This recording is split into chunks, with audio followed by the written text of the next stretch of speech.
ইনশাল্লাহ আপনাদের যত দাবি আছে সেই দাবিগুলো আমরা পূরণ করব এবং দেশে একটা শান্তি শৃঙ্খলা ফিরিয়ে নিয়ে আসব।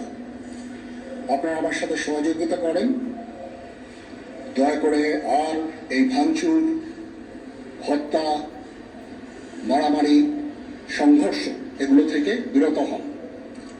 আমি নিশ্চিত যে আপনারা যদি আমার কথা মতো চলেন, আমাদের সাথে যদি একসাথে যদি কাজ করি আমরা, নিঃসন্দেহে আমরা একটা সুন্দর পরিণতির দিকে আমরা অগ্রসর হতে পারব।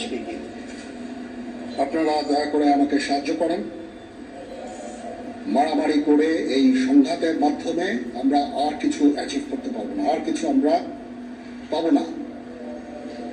সুতরাং দয়া করে আপনারা সমস্ত ধ্বংসযজ্ঞ, সমস্ত অরাজকতা, সমস্ত সংঘর্ষ থেকে বিরত হন এবং ইনশাআল্লাহ আমরা সবাই মিলে একটা সুন্দর ভবিষ্যতের দিকে আমরা অগ্রসর হব। প্রতিটা হত্যার বিচার করা হবে, প্রতিটা অন্যায়ের বিচার হবে। আমরা আজকে সুন্দরভাবে কথা বলেছি, সমস্ত দলের প্রধান দলের নেতারা এখানে উপস্থিত ছিলেন। আমি ওনাদের ইনভাইট করেছিলাম এখানে।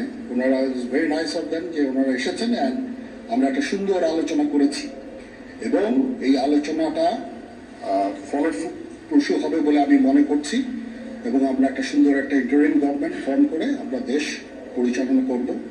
মাননীয় প্রধানমন্ত্রী পদত্যাগ করেছেন এবং এখন একটা ইন্টারিম গভর্নমেন্ট ফর্ম করে আমরা আমাদের কার্যক্রম পরিচালনা করব। আপনারা একটু ধৈর্য ধরেন, আমাদেরকে কিছু সময় দেন। ইনশাআল্লাহ আমরা সবাই মিলে সমস্ত সমস্যার সমাধান করতে সক্ষম হব। আপনারা আর এই সংঘাতের পথে যাবেন না এবং শান্তি শৃঙ্খলার পথে ফেরত চলে আসেন। আমাদের দেশের অনেক ক্ষতি হচ্ছে, অর্থ সম্পদের ক্ষতি হচ্ছে, জানের লোকজন মারা যাচ্ছে। তো এগুলো থেকে আপনারা বিরত হন এবং আমাদের সাহায্য করেন। আমি সমস্ত দায়িত্ব নিচ্ছি, আপনারা আমাকে সাহায্য করেন। সবাইকে ধন্যবাদ। আল্লাহ হাফেজ।